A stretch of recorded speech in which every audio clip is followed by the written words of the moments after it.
So before I invite the first panelist, we have a new thing we'd like to try with this event. It's a chance for you all to participate in the debate. So we'll post a question. You'll see a question in a second, and you can go online by scanning a QR code with your phone and answer the question. And at the end of the debate, we will see what kind of results we have. Yeah, so here's the QR code, and the question is, you will see it when you scan it. Should Ukraine be allowed a full membership, a full participation in the Free Seas Initiative, even though technically the initiative is only for EU member states? Ukraine is not a EU member state, but it might be in several years. But some people suggest that we shouldn't wait until then. Maybe we should allow we should allow Ukraine to join as a full participating state right now. Right now, sorry, can we check it?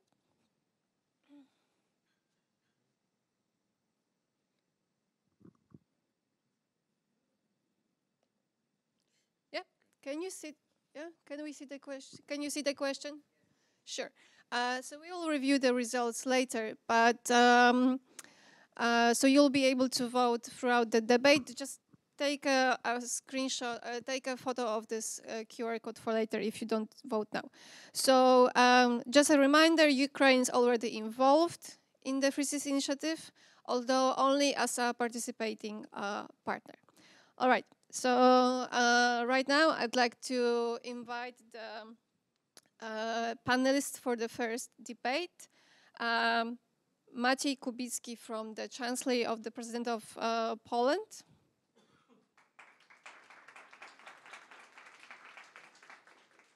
Żaneta Della from the Ministry of Foreign Affairs.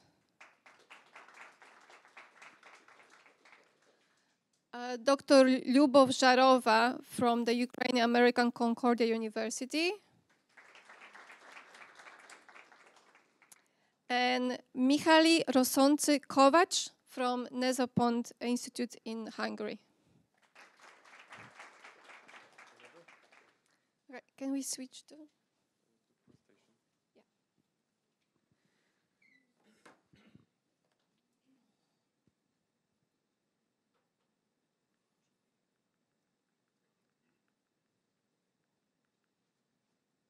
All right, so we have the first debate will be on the risk and opportunities for the Free Seas Initiative. And all the panelists will answer the same question, the same set of questions, which I will be starting in a second. So the first question, and I would like to start with Maciej Kubicki and then move towards me. So the initiative has been existing for over eight years now. How important do you think this format has become for the region and for the participating states? Thank you very much. Well, the question is 8 years. Is it long time for this kind of format, or is it not enough time? We might ask the question, at what stage of development this initiative is right now.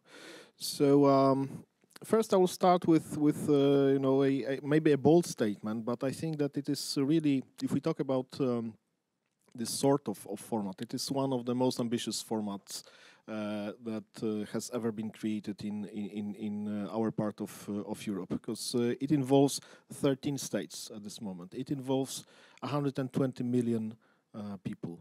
The area of the Three Seas Initiative covers 1/3 of the area of the European Union.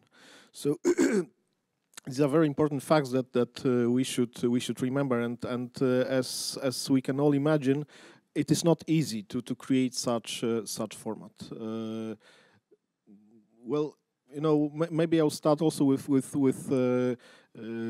let's say describing a little bit my job, because one one of the tasks that I perform at the presidential administration is that I attend these Sherpas meetings, 3SI Sherpas meetings. So we have 13 countries represented, 13 Sherpas, 13 I don't want to say that very divergent interests, but I'm sure that each country of the three Seas region is a little bit different. So we must remember that it is not a uniformed body. So it is not that easy to cooperate within this kind of environment.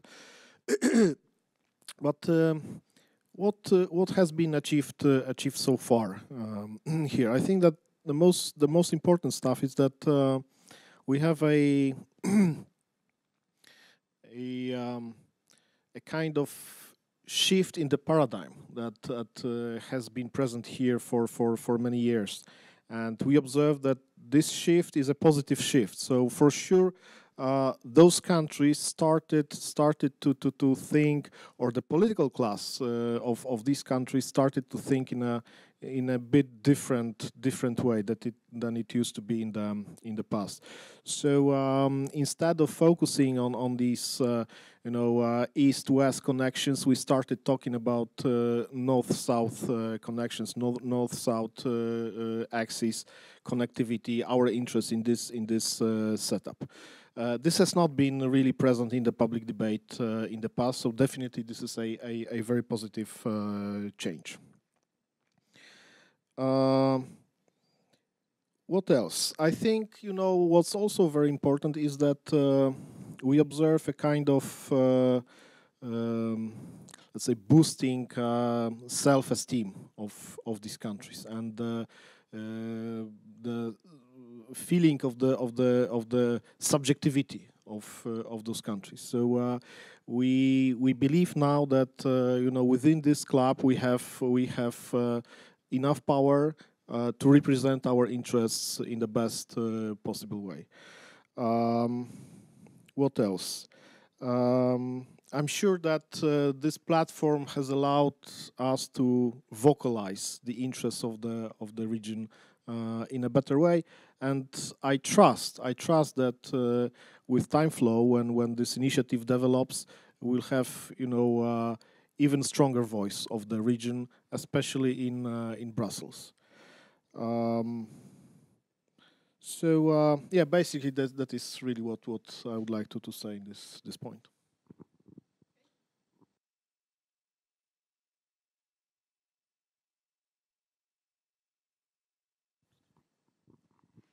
Thank you. Good morning, everyone. I will also shortly introduce myself. My name is Żaneta Dela. I am the second secretary at the Ministry of Foreign Affairs, and I work for the Department of Economic Cooperation, where I deal with the Three Seas Initiative and connectivity. So now, answering to the question. So the short answer is yes, but I will not stop here. I would like to say that the countries participating in the Three Seas Initiative, they cooperate closely for the development of transport, energy and digital infrastructure through the synergy of many different administrations. Let's see, we have presidential administrations cooperating, governmental, parliamentary, local governmental, and through the synergy of the cooperation between them, we have the results, the real results of the Three Seas Initiative cooperation.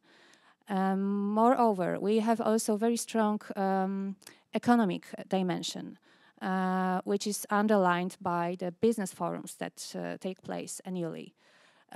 We also have the development of cooperation between universities, think tanks, stock exchanges, and even between the supreme audit institutions. I can tell you that the meeting of the presidents took place just this week. So these many dimensions of cooperation, they are still developing. There are still new dimensions. And it fills me with great emotion and pride, especially when I recall myself the beginnings of the initiative, which date back to 2015. It was the initiative of the presidents of Poland, Andrzej Duda, and Croatia, Kolinda Grabar-Kitarovic. And 1 year later, in 2016, the first summit in Dubrovnik took place. And so it has continued until now. Even during the coronavirus pandemic in 2020, we had summit in Tallinn, in Estonia. And this year, the summit took place in Bucharest, and the next year's summit will take place in April in Vilnius. And then in Hungary, yes. I think that maybe you will be able to elaborate more on this topic, because I'm also very curious. Yes, and it is, the summits are not only the meetings of heads of state, not only these high-level meetings. These are also the business forums, which take place annually since 2018, since the first summit in Bucharest. Because, by the way, Romania is the first country that hosted the summit 2 times, in 2018 and in 2023. This is also the first time in the Free Cities Initiative history that it happened. Yes, and it will probably come as no surprise to anyone if I say that it is very rare for so many different countries, for 13 countries, to have common interests and common views and diverging interests. But I believe that we should focus on what unites us, not on what divides us. And yes, this is why this multifaceted nature of the Free Cities Initiative that I mentioned in the beginning is so important. Because it is not only the cooperation on an administrative level, it is also business cooperation. Actually, business cooperation is something that I, that I deal the most frequent in the Department of Economic Cooperation. And we can't forget this interpersonal level, the people-to-people contacts. We still know embarrassingly little about our own region.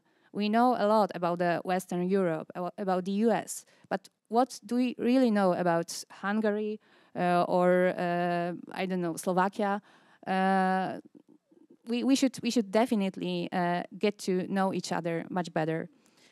And yes, these all things that I mentioned before, they are actually the foundation of a better Europe for our children, grandchildren. We can't forget that.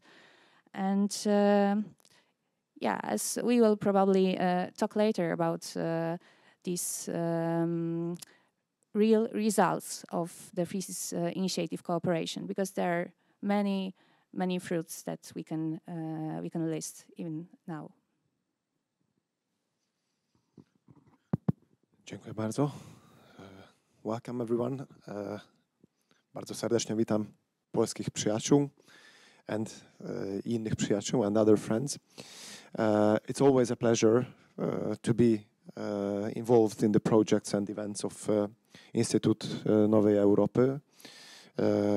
It is really impressive, the strategical development of this institution, and it's so reinforcing to see that the team of the Institute of New Europe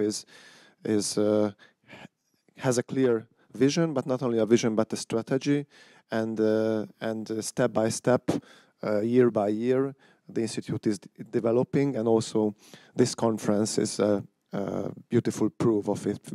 And this already goes into the answer of the question, that we see so many initiatives that exist only for a year or 2 years, and then once the sources are out, they disappear. So congratulations for the report, and I wish you a lot of energy in continuing with the project, and Néző Pont Institute will be always happy to participate. To answer the question, I think it's typical, is the bottle half empty or half full? Because if we approach the question from, for example, from practical objectives and goals that were posed nearly a decade ago, the famous north-south infrastructural connection, named, for example, the Via Carpathia, there are still parts that are not ready. If we take the example, in the conferences we always complain about the fact that, for example, the capitals of the V4 countries, an important part of the 3Cs initiatives, are still not connected with fast railway infrastructure, not even on a draft paper, really. It would give the answer that the project is going too slow. For example, from Krakow to Budapest to arrive by train, you take as much time as you took 100 years ago. But on the other hand, and this is my answer, it's more like half full, because there are so many platforms and initiatives that only exist on the draft books of politology expert or scientist, whereas on a practical level, they do not really exist. I think the 3Cs initiative in this first nearly decade managed to anchor itself in the mindset of the decision makers and the think tank levels, at least. We still have to arrive to a phase where public opinion know what 3Cs initiative is. For example, the Visegrad Cooperation, at least in the 4 countries, are known. Nézőpont Institute conducted polls regarding to the fact that 80% of the public opinions of the V4 countries know what Visegrad Cooperation is, or at least know they heard about it, whereas 3Cs initiatives 3 years ago was around 20%. But still, it managed to anchor itself in the level of think tanks, decision makers, and not only in the 3Cs countries, but for example, the Centro Studi Machiavelli, think tank in Rome, organized a couple of months ago a conference dedicated to the Italian 3Cs relations. And I think this is a big achievement, but as the Hungarian position always is, it's not about how many conferences we organize, but it's more to how many kilometers of new roads or railways are laid down. And I think in this respect, the second decade of the 3Cs initiative will be crucial, whether it remains more at the level of scientists, or it really gets an impetus, a practical impetus. And I believe that it will be the second option. We see that also on infrastructural level and practical level, as if in the last 1-2 years, something is really happening. Thank you.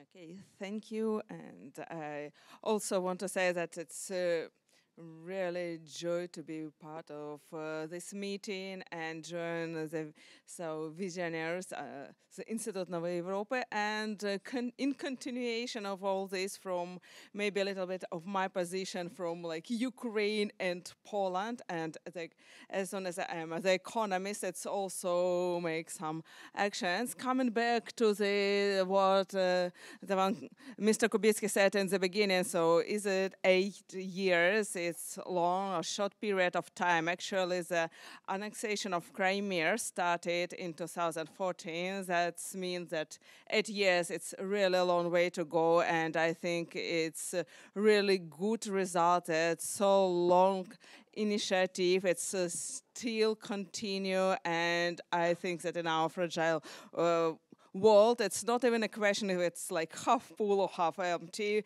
It's super that we have this bottle, that we have this initiative as a new initiative, that it's not a positive of European Union, but something new. We need this diversity. And from Ukraine perspective, we know that there is no such thing like simple solution and only one solution. That's why different initiatives are important, and those countries, the three C's initiatives, that's something that we have in common. There's also our common past, this so-called curtain that divided Europe, this influence, but at the same way, we still alone things that we need to discuss. It's not only about the economic perspectives, not only about the projects that we need to build, but also about communication, to be more familiar with the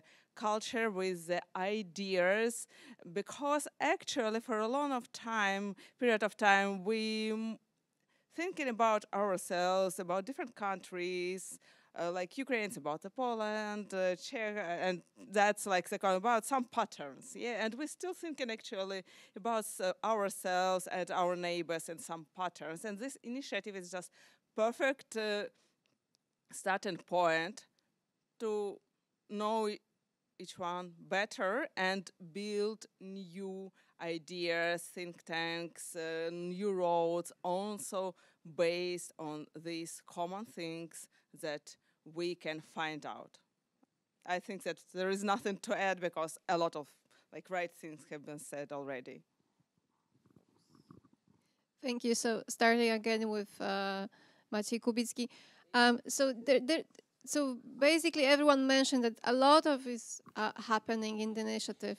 Whether we judge those 8 years as successful or maybe less successful, it's a different matter. But are we doing already enough? Like, is the region doing addressing all the dimensions that can be addressed for building these regional connections? Because Żaneta Della mentioned there are so many different opportunities already, but is everything already addressed? Are we really utilizing all of the potential there is, or is there something that is still yet to develop?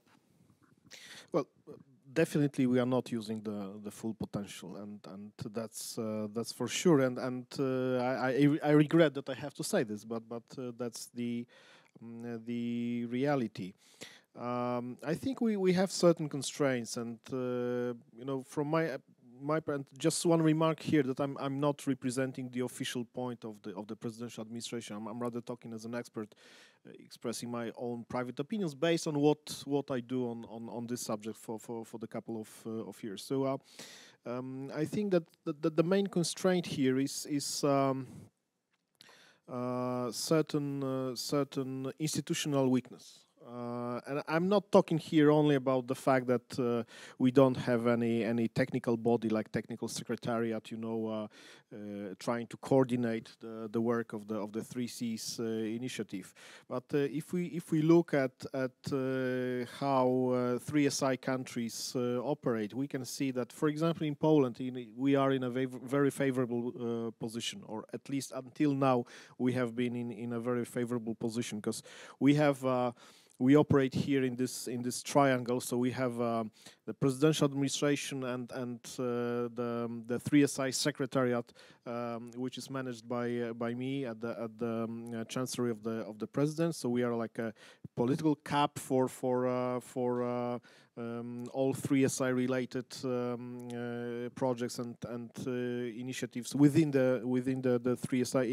In Poland, we have the Ministry of Foreign Affairs, which is focused mainly on the practical aspects of the cooperation within the 3Cs initiative, and last but not least, we have BGK, which is really a driving force for promoting this investment cooperation, which is extremely important here. And this is not the case in all 3SI countries. So in some countries, you know, we have this institutional weakness. We have one person, either at the Ministry of Foreign Affairs or located at the presidential administration, who deals with the subject. And this is not the only subject that this person deals with. So it's always about you know, setting certain priorities. For us, it's a huge priority. It is reflected in the structure that we've been able to adopt. But again, I have to repeat this. This is not the case in among our other partners. So.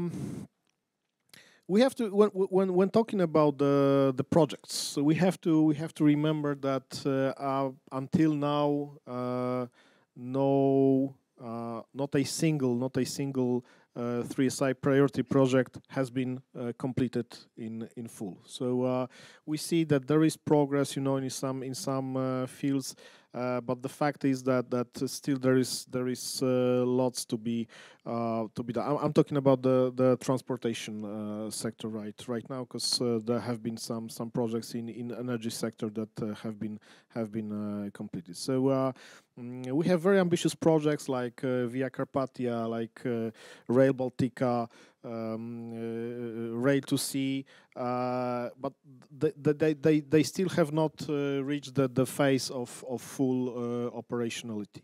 So for sure there is lots to be done here. You know, if we talk about if we ask the question whether these we have been able to utilize these opportunities or reach the goals, you know, it would be unfair not to mention you know, the story of success. So to be just, let's focus for a moment on what happened in 2022. The attack on Ukraine and Russia's evoking energy crisis here in Europe. So the question is, would it be possible for us, for our region, you know, to go so smoothly through this crisis, had it not been for the infrastructure that had been in place here, because of the 3SI cooperation? So. If we look at what has been achieved in gas sector, for example, if we say about the LNG terminal in Świnoujście, if we say about the LNG terminal in Klaipeda, in Croatia at Kirk Island, if we talk about LNG terminal in Greece. If we talk about gas interconnectors between Poland and Lithuania, between Poland and Slovakia, Baltic Pipe, all this brand new infrastructure that has been created and delivered here in the region within the last couple of years, we really do see, I think, the success of this cooperation, and to what extent the way of thinking of planners, of politicians changed over the last couple of years.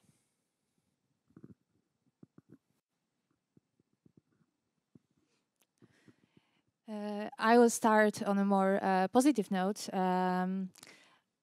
Actually, we can observe that the interest in the 3SIS initiative continues to grow, and it was very well demonstrated by the first ever expansion of the 3SIS initiative, which took place during this year's summit.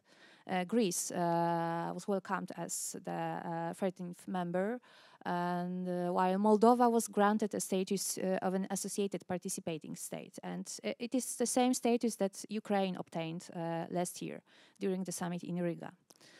Moreover, the fundraising phase of the first 3SIS initiative investment fund has come to an end, generating 5 projects with a total value of around 6 billion euros. It's quite a lot, and it is worth mentioning that still 1 or 2 more new projects are going to be announced. Now we are waiting for finalizing works on the new investment fund, or maybe more than one investment fund, focusing on energy and digital infrastructure projects.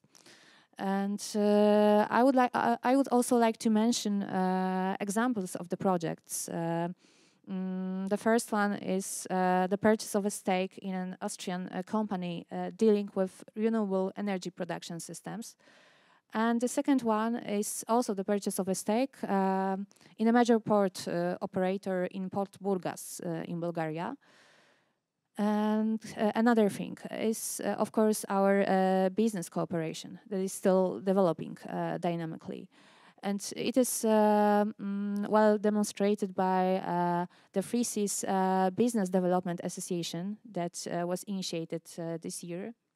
The association gathers together entrepreneurs and employers from the region to strengthen their common voice in Brussels, in Europe, to present their common interests. Well, the association is only taking its first steps, but it sets itself very ambitious goals, such as generating Free Seas projects. So it is worth keeping an eye on them and perhaps visiting their newly opened office in Brussels, which itself underlines the intra-EU nature of the Free SI. And Maciej already mentioned this, that the Free SI can also boast a list of 93 priority projects. And it includes such key investments of our region as the Baltic gas pipeline, the gas interconnectors between Poland and Lithuania, Poland and Slovakia, the Amber Rail Freight Corridor, the Baltic-Adriatic TNT Core Network Corridor, Rail Baltica, or the most famous Via Carpatia. Well, I covered you with many names that are difficult to remember, but I can't fail but to mention two more projects, the newest projects that appeared on this list this year from the initiative of Poland, namely the construction of a high-speed railway from Poland to Ukraine, and the second one, very innovative one, it's the project called Poseidon plus HiFly 2. And this is a project of connecting the wind farms in the Baltic Sea between Poland, Lithuania, Latvia, and Estonia in order to produce green hydrogen.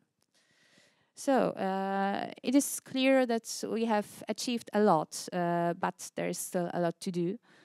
And the big challenge seems to be to structure our future cooperation, to strengthen the intergovernmental dimension, to motivate business to generate more Free SI projects, and also to look for new fields of cooperation. And you have certainly noticed that the initiative is betting on green technologies, on renewable energy sources.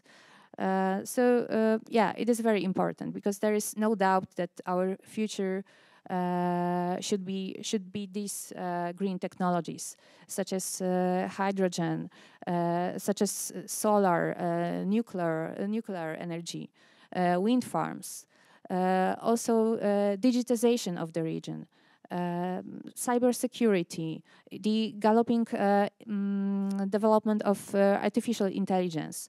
The Free SI, if it wants to be an important initiative, it has to face these things. And yeah, let's don't forget that these cybersecurity issues, they are especially important in the context of the still ongoing war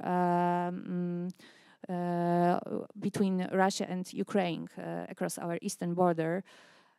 By the way, the reconstruction of Ukraine, there's another big topic that we should tackle together, but I guess that's the topic for a different debate. Thank you. All the microphones will end up there. That's when the debate ends. All the microphones will be. Janeta mentioned the Amber Rail Freight Corridor, which is one of my favorite examples on the potential, and basically to show that there are projects that are already completed, because it is a completed project. So this is a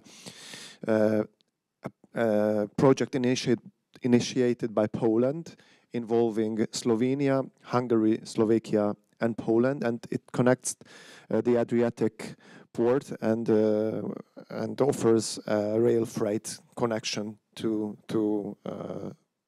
the countries mentioned. But the project also includes a possibility to involve Serbia, and basically has a promise, as the initiators put down, to foster European-Asian connections. So one of the potentials to exploit more is basically broadening the cooperation. Katalin Novák, president of Hungary, on the Bucharest summit, underlined Hungary's and her personal commitment in support of Ukraine. She expressed also being very content by Greece being involved in the project. And for Hungary, it's also important to broaden the cooperation with the Western Balkans countries, and generally, I think we will talk about later, but the name Three Seas, with the seas, basically, one of the priorities of the project is to use the seas as gates to other parts of the world. So I really like this project, Amber Railway Freight Corridor, because it gives a concrete examples of how the seas can be used to strengthen our region. The report, which I'm very much looking forward to read next week, already mentioned some, let's say, weaknesses or fields of improvement, and I think it's really handy that we have concrete remarks and recommendations. The lack of an institution which, on an international operative way, could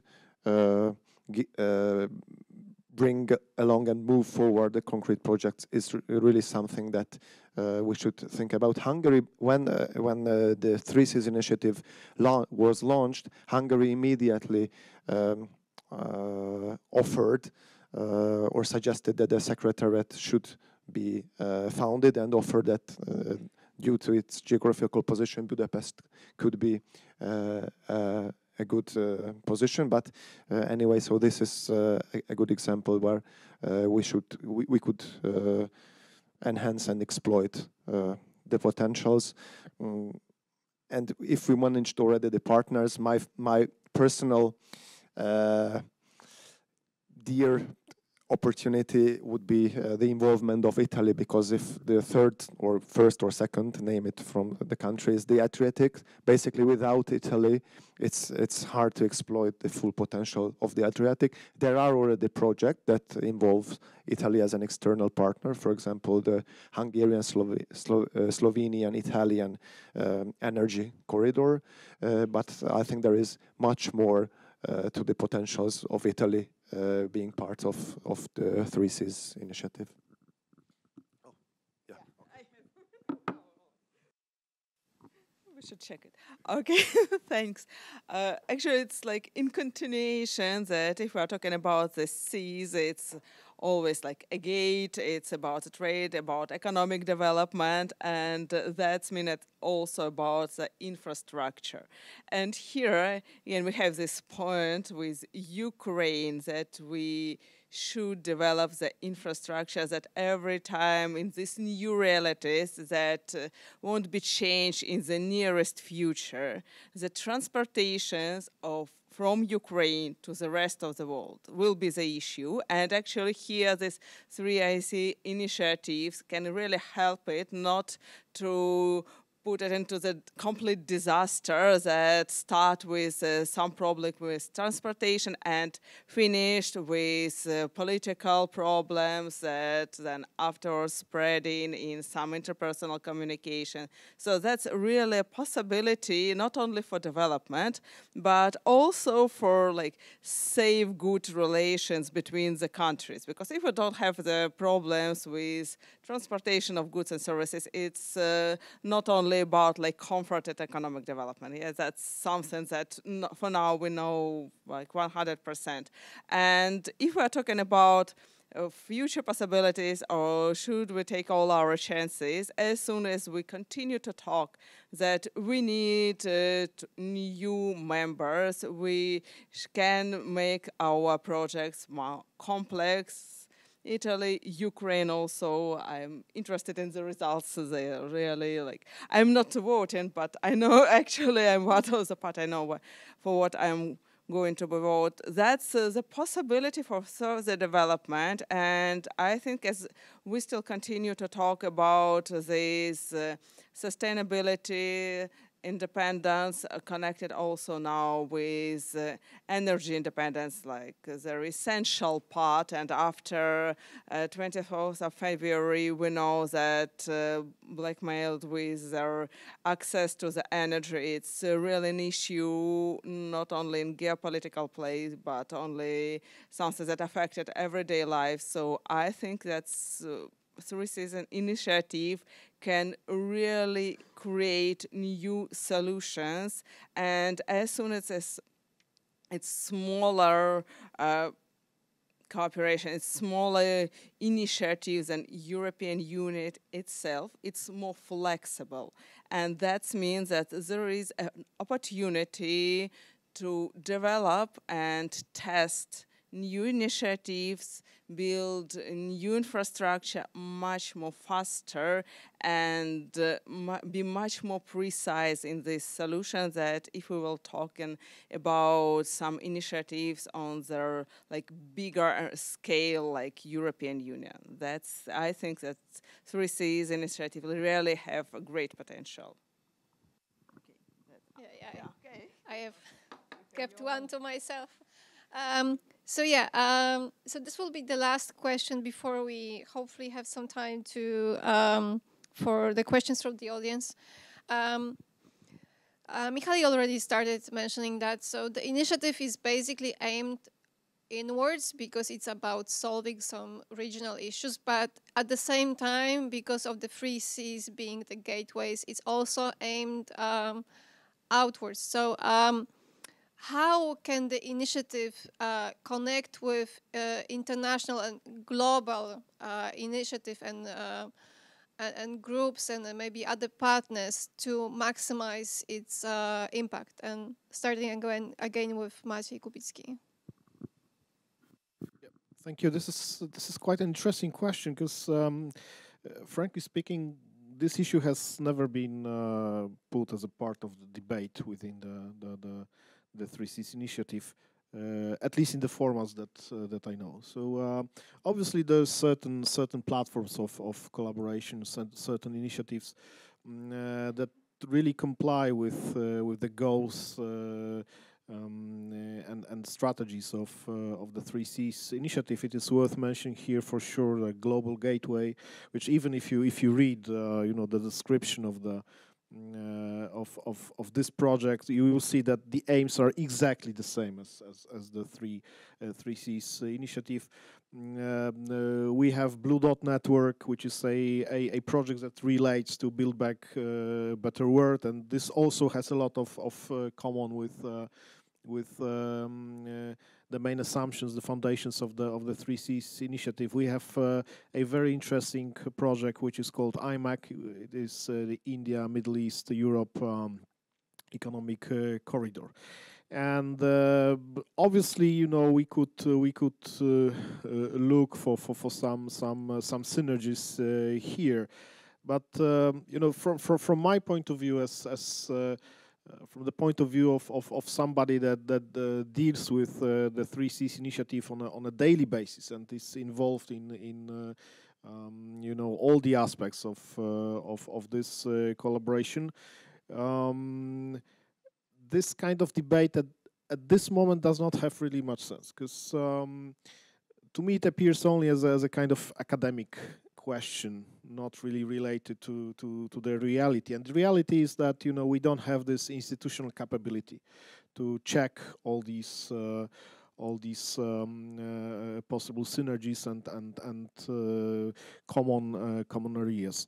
By the way, a few weeks ago I attended an interesting debate also on the three Cs, and we were visiting one of the states which is a NATO member, and one of the panelists who is one of the key stakeholders in the three Cs initiative, put on the table an idea of funding certain 3SI infrastructural projects, especially those in transportation sector, through NATO. And I remember this concept was ridiculed by the host country, and I didn't know why, because I believe that we really need to think out of the box. And if we talk about a transportation infrastructure which has which is of dual use, I mean, not only for civilian but also for the military mobility, then why not? We are building here, our common sphere of security and our common regional resilience. So again, these are only the theoretical questions, but from my point of view, as a person who works on the practical aspects, there has not been such debate, and it would be extremely difficult right now to start it due to the institutional shortages that we have. So I guess that we can all agree that every important initiative should be guided by an idea. And I'm not only talking here about such big initiative as the European Union or NATO, but also about the smaller ones, such as the Free Seas Initiative, which through this regional cooperation can boost the development of the region. And also it is worth mentioning once again that the Free SI, as an intra-EU initiative, it contributes to the development of the objectives enshrined in the EU treaties, such as the cohesion policy, by leveling out the differences between countries of our region and the Western Europe. So yes, it makes me even. This is why it makes me even more surprised that I still sometimes hear in the public debate that the Free Seas Initiative is supposed to break up the unity of the European Union from within. This is just not true. And yes, it is also worth mentioning the cooperation, the development of cooperation between the Free SI countries and the Eastern Partnership countries, as well as the Western Balkans. And it was well demonstrated by granting Ukraine and Moldova the status of an associated participating state. And now I have to admit that I'm quite angry with Maciej, because he basically spoke about the initiative that I wanted to speak about, namely the Global Gateway. But now I have a question to you. Who knows what is Global Gateway? Okay, Piotr knows, but we work together, so it doesn't count. And the lady over there. Okay. So very shortly, it is the EU connectivity strategy, new strategy, very big one, which aims at improving the infrastructure, the connectivity outside the European Union. So the Free SI has the same objectives. So through the synergy of the FreeSI and Global Gateway, well, the cooperation could be much better. And probably it will be worth creating some common projects, some joint projects. I think that's a great idea. So another one, actually you didn't speak about this one, is partnership for global infrastructure and investments. And this is a very interesting one. Well, it is the collaborative effort by the Group of Seven to fund infrastructure projects in developing nations based on the trust principles of the above-mentioned Blue Dot Network. What's interesting, it is, we can say that it is a bloc's counter against the China's Belt and Road Initiative. I think that we should keep it in mind. The Blue Dot Network, so I will maybe shortly explain. It is a certification framework for quality infrastructure projects, and it is a joint project of the government of Australia, Czech Republic, Japan, Spain, Switzerland, United Kingdom, and the United States. Okay, I'm just curious, so I will ask again, who heard about these two? Piotr, of course, another person, yeah. So I think that there's still much to do in here. And just to sum up, what I wanted to tell you is that the FreeSI has a great potential to become a platform for coordination and promoting our common interests in the EU, in Brussels.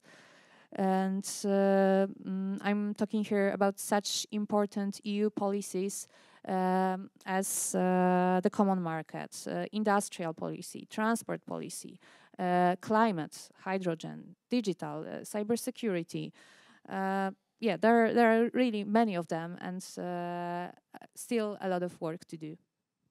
Can I add something? Thank you. Thank you very much. I'm very sorry.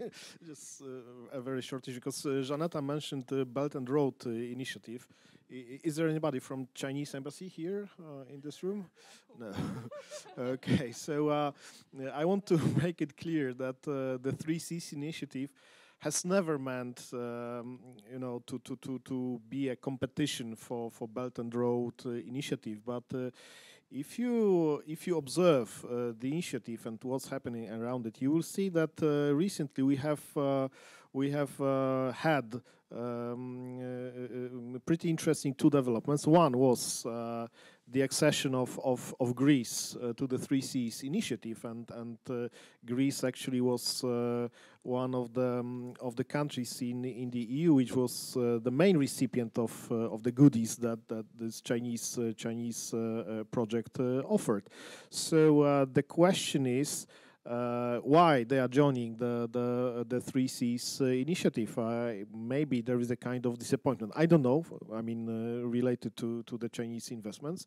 The second issue is it was announced only recently by Italy that they are leaving the initiative. So, and Italy obviously is also focusing right now on the 3Cs initiative. We have very preliminary signals from them, but we will see how this will develop. Thank you.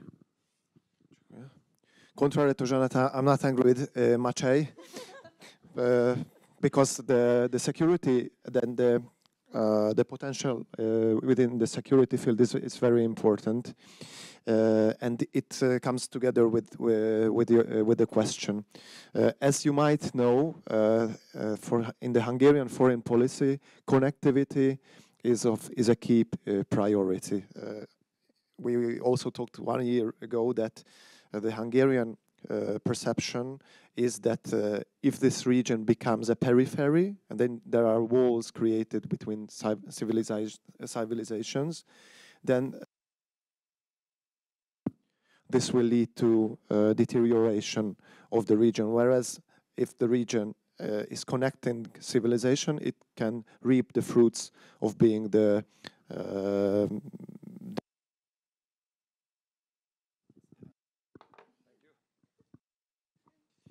being in the middle and being the bridge. But it's very important that, on the other hand, the strategy, also the Hungarian strategy, is to minimize the threat of a possible Russian aggression, and especially what happened to Ukraine, not only from February the 21st, but before, shows perfectly that this threat is real, and to minimize the security threat of the region is of vital importance. And if we consider the north-south infrastructural connections of the Three Seas Initiative, once they are completed, they bring the possibility to mobilize the defense capacities from the two most vulnerable parts of the region, so the Suwałki Gap and the Romanian possible parts of a threat. So so at the same time, we have to be on an economy level. We have to, or the Hungarian position is to seek connection and to cooperate. But on a security level, it's very important to have a clear vision of how the European security architecture will look like, hopefully after the war, or we hope that it will, that the sovereignty and the freedom and the territorial integrity of Ukraine will be confirmed as soon as possible. But we have to have a clear vision of how the security architecture of Europe will look like. And maintaining this architecture, it's important to use the seas and to use the gates. And I understand the argument that why talk about further visions once we don't have even the capacity to work within the Three Seas Initiative. But I think it's at least on an academic and scientific level or think tank level, it's important already to have the vision how we want to use in the further decades to come the Three Seas Initiatives, because those ideas should be implemented into the institutionalization phase of the Three Seas.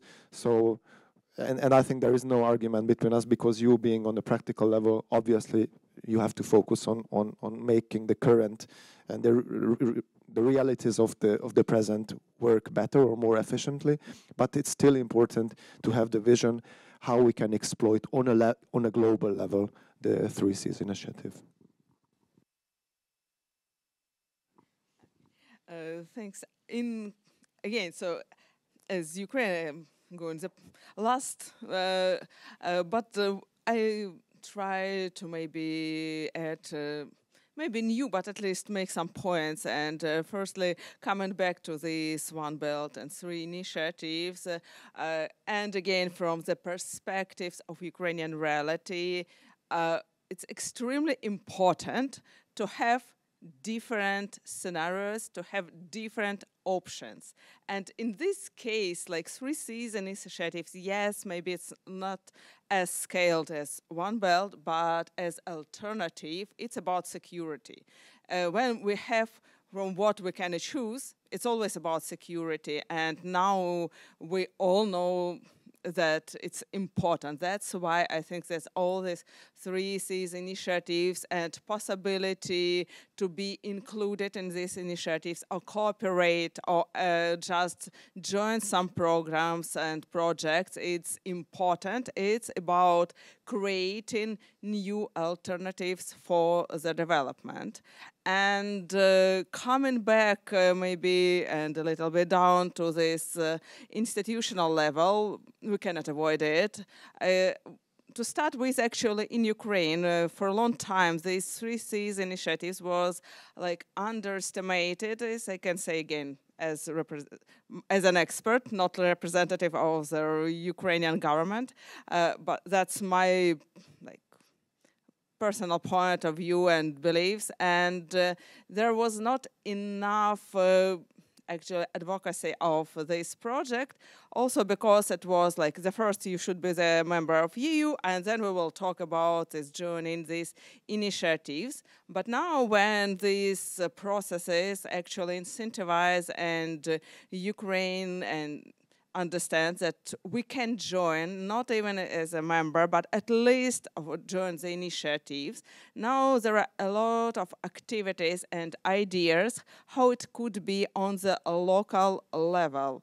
And local communities are real optimistic. Of course, those near the border, western border, it's like some matter of the fact, but they really can have a lot of ideas how to join and what can be done and how this infrastructure can be developed. That's why I think that this publicity of initiatives, what we observe today is that we are not always in questions, we are not know all about all possible initiatives. It's important to talk, to advocate, because when you live and communicate and do a lot of things in your bubble, you think that it's like obvious for all businesses and small and medium ones, that there are a lot of opportunities. There is such perfect ideas, that it's a think tanks that you can join. There is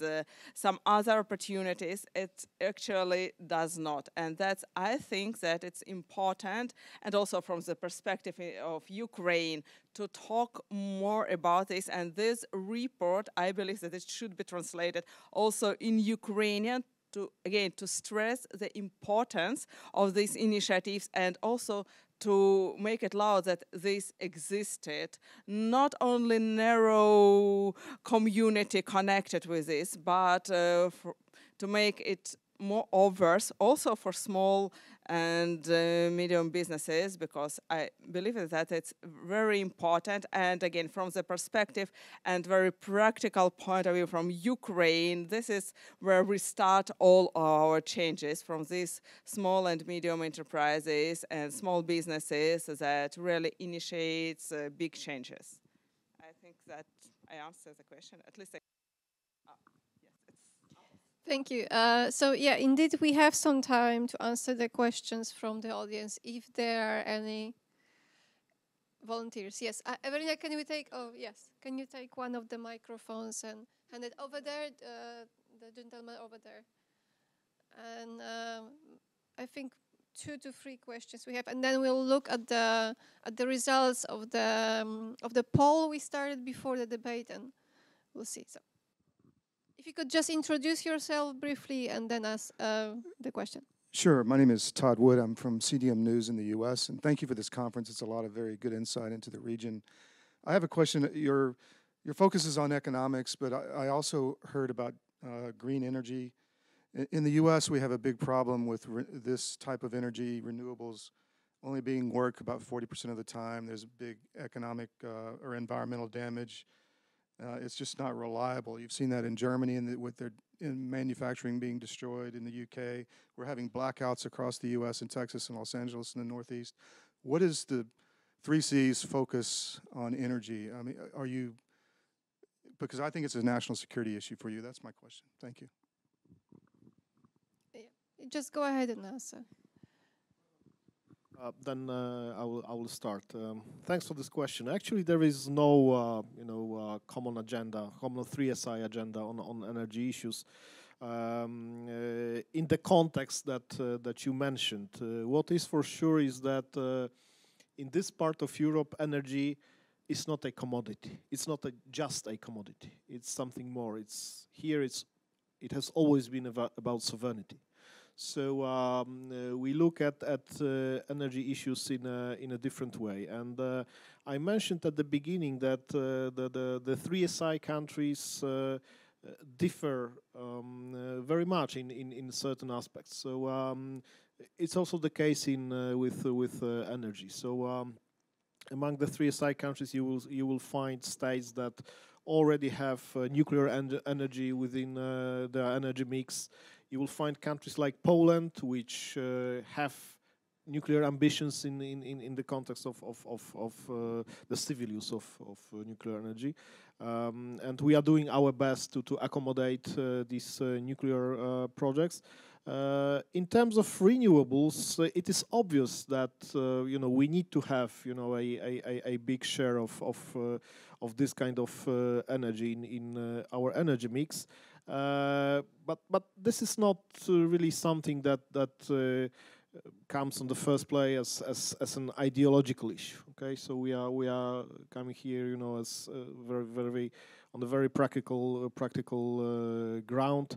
And by the way, at recent COP in Dubai, Poland also joined this initiative to triple the production of energy from nuclear sources. So I don't know if it fully really answers your question, but this is all what I can say about it. Żaneta, do you have anything to add? Yeah, I can only shortly add that all the countries that are the participating countries of the Free Cities Initiative are also the member states of the EU. And we have several EU policies connected to the development of the renewable energy sources. We have the Green Deal.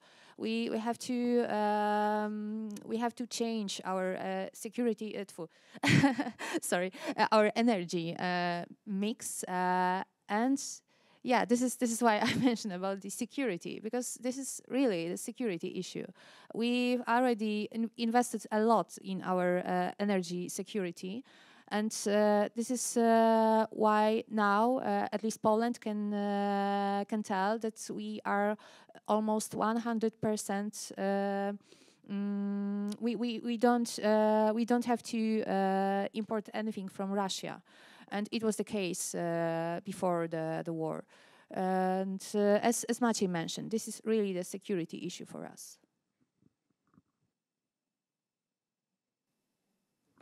Yeah, maybe I'll just, as a researcher that is researching energy issues here in the region, that contrary to what we see in other European countries, our region is actually very pro-nuclear comparing to for example, Germany.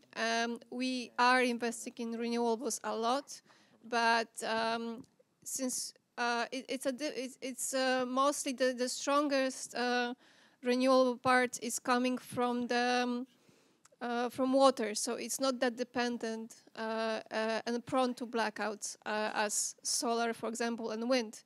But of course, we are also looking into those possibilities. But it's this energy, renewable energy is on the rise, as everywhere, I guess. But nuclear, we are aware that it's not enough. We also have to have the security which is provided by nuclear power. And recently, even Bulgaria has started to investigate the possibility of building a nuclear power. And there are many nuclear plants in other countries of the region. There's been only one nuclear power that's been forced to close, which was in Lithuania, but that was because of the old design. And I think they very well translated those energy needs into renewable energy, but they have access to offshore winds, which are more reliable than, for example, solar. But I think, yeah, I agree, it's a huge issue, but the region is very realistic about what the renewables can bring for the region. Maybe I will just add shortly that also in Hungary, energy transformation is an important issue. As you might know, there is a conservative government, so the approach to preservation of the nature comes through the prism of the creation, to preserve the created world around you. So it is a very important theme for a conservative political family to be responsible for the nature and the created world around you. And thus Hungary is ahead of the required transformation steps, but at the same time this transformation cannot be driven by sheer ideology. So as my partners mentioned, it's a security issue, so diversification is important. Obviously, each country has different capacities. For example, how to use the wind power, which is in Scotland, might be very easy, but in territories where there is less wind, you have to choose very wisely those spots where it's rational to invest. And also within this topic, Hungary is investing very much into the battery production, but and nuclear is of utmost important. But as said, this transformation cannot be driven by sheer imported ideologies. It has to be supported by the real. I don't know what I'm saying that. Because your examples showed that if the transformation is being exposed to the mercy of the actual political debates, basically it's the everyday people that will see the negative results of it. Just 2 words. I will be really short.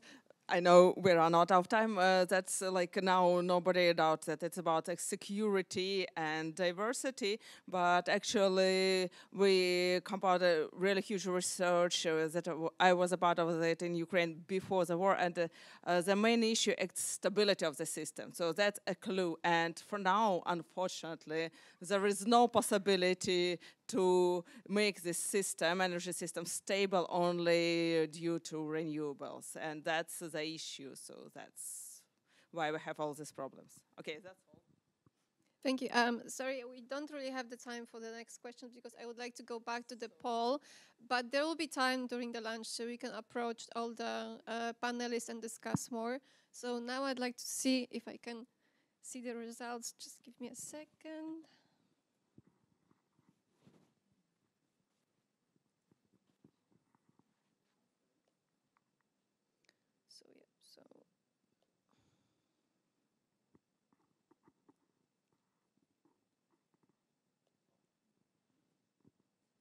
So hopefully this will show us the result. Nope. Oh, yes. So 55% said yes, Ukraine should be a full participating state, and 45% said no. Would you care to comment on that? Do you want to comment? Sure, go ahead. Well, you put me in a difficult position, really, because again, as a realist, as somebody who works on the project, I can say that no, Ukraine has been given what it could have been given at the Riga summit. So it is working closely with the 3Cs initiative, but the rules that the club adopted are pretty clear, and any country that wants to participate in the initiative needs to be the EU member. But again, I mean, the 3Cs initiative really needs to complete, this landscape, this regional landscape with Ukraine, because it is obvious that when we talk about connectivity in the region, Ukraine needs to be taken into account. If you look at the map, it's obvious. Out of 13 3SI countries, 4 of them have direct border with Ukraine. I'm not sure if I'm 100% right, but I think that Poland has the best connections with Ukraine. Slovakia is very poor. Hungary, I don't know. Maybe Michał will comment on it. And Romania, I think they have pretty good connections in waterways. And again, if we talk about the reconstruction of Ukraine, there will be no reconstruction of Ukraine without proper boosting of transportation infrastructure here in the 3Cs region. I think that's pretty obvious. And I just wanted to give a short explanation because not everyone may know that we have 4 forms of cooperation within and with the Free Seas Initiative. So first one is obviously participating states that as a rule they all have to be the EU member states. Secondly, we have associated participating states. Thirdly, we have strategic partners. And the fourth one is a special guest to the Free SI Summit. So, Ukraine and Moldova, since this year's summit, are both the associated participating states. And this is the status that was created especially for the countries that have the EU aspirations, but that not have yet obtained this. So, by granting this status to Ukraine and Moldova, the Free SI countries, they have underlined that they support these aspirations, and I think that this is a lot. And it is also worth mentioning that during this year's summit, the Romanian hosts they presented a non-paper on rights and obligations of associated participating states. And they mentioned that, well, I will just give you a summary. So a summary is the following. Ukraine can take part, can be invited to the Free SI summits, to ministerial meetings, to many different events that are happening throughout the whole year.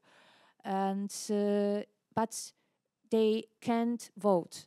I mean, if there's some important decision to make, especially if it comes to granting a new participating state status, or if it comes to accepting new strategic partners, Ukraine can, of course, listen. It can give their ideas, but they can't vote.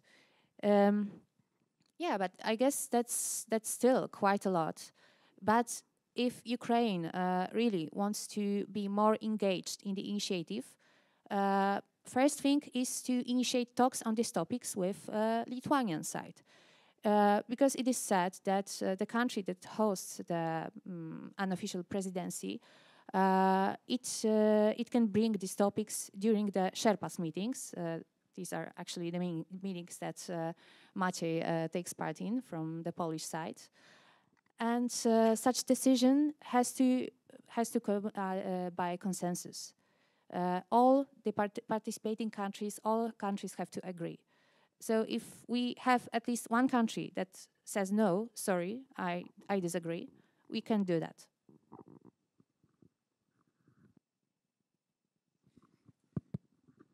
Thank you. Well, the Hungarian-Ukrainian relations that Maciej was asking for is complex to answer because independently from the Russian aggression on Ukraine, mostly because of the Hungarian ethnic group living in Ukraine, there has been an ongoing dispute regarding their laws and their rights. Regarding their rights granted as an ethnic group, like the right to use your mother tongue in education, in public life, and so on and so on. But no matter, there is the Hungarian-Ukrainian relation depicted in the globalist media, and this projects a large partly falsified picture of this relation, and there is the real Hungarian-Ukrainian relations. From a Hungarian perspective, the question of the Hungarians living in Ukraine is obviously of paramount importance, also because the fundamental right, the Hungarian constitution, states that Hungary is responsible for the autochthonous Hungarian groups. But obviously, when a country is victim of an aggression, this fact becomes more important than any other. That's why Prime Minister Viktor Orban 27th of February stated that Ukraine is a friend of Hungary, and the Hungarian launched the biggest humanitarian operation of the last decades in order to help our Ukrainian friends with building kindergartens. More than 1.5 million of refugees were accepted by Hungary. From me personally, too. Don't be surprised that you haven't read in the La Repubblica about these facts, but it is so. President Katalin Novak visited Kiev repeatedly, and also arriving to the question of Ukrainians' involvement. Being a member of the European Union is a requirement. Hungary last spring was one of the first to initiate and to support Ukrainians' will to start the process of accession. But currently, the Hungarian position is that to arrive to the next stage, so basically to fast or to accelerate this project, Ukrainians, from a Hungarian perspective, is not ready because of many aspects, and mostly because due to the war, it is not in control of its full territory. So that is also the reason why Hungary is very much advocates ceasefire and peace talks, obviously not above the heads of the Ukrainians. So once again, I think we could talk hours, and I'm very curious to your reaction. But generally, Hungary is collaborating with everyone, especially on a regional level. So Hungarian-Ukrainian relations and strengthening and to have an honest cooperation is fundamental. But for Hungary, the Hungarians living in Ukraine will be always at the highest priority.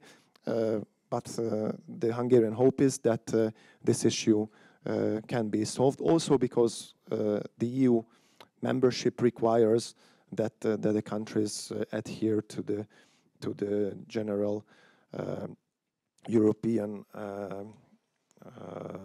norms regarding the ethnic minorities. Okay, thank you for support, and actually, that's one step at a time. That's why this first step that Ukraine becomes an associated member is also really a lot, and it's understandable that we have big ambitions, and it's not only about to be part of bigger units, of European units. It's not only a question of our European integration, it's also actually questions of our survival and safety. That's why actually we can discuss what Ukraine for now need more, like a membership in NATO or membership in European Union. It's no doubt that there are rules, and we cannot be for now like full member of three initiative, but it's important to start, from my again perspective, this communication, to put this point in agenda of not only political discussion, that it's like very important, but also on the top of business communication. And if we're talking about the reconstruction of Ukraine, it's maybe sounds not 100% correct, but it's from this the economy, yeah, if for something destroyed and then we reconstruct it, it's possibility of new investments, it's possibility for developing of economies who invested in this country. So it's not only about the losses. And from this perspective, this support of these initiatives, when we can create some funds that will guarantee to the business their safetyness, if they will operate in the Ukraine, not the whole part of Ukraine. Depends actually how the situation will be change through the time, but at least in these more safety regions, it's also a possibility for development and receive profit of those countries who will participate in this. And from this perspective, through this initiative, it's possibility to initiate businesses to enter the Ukraine and started some activities in safety part, and that also will help to Ukraine not only to survive and to develop, but also to defend their territory, because it's like over things that war is very expensive thing, and it's really difficult to pay all and cover all this expensive if simultaneously your territory just destroyed every day. So I try to be short. Yes, thank you. We finished at perfect time. We right now have sure.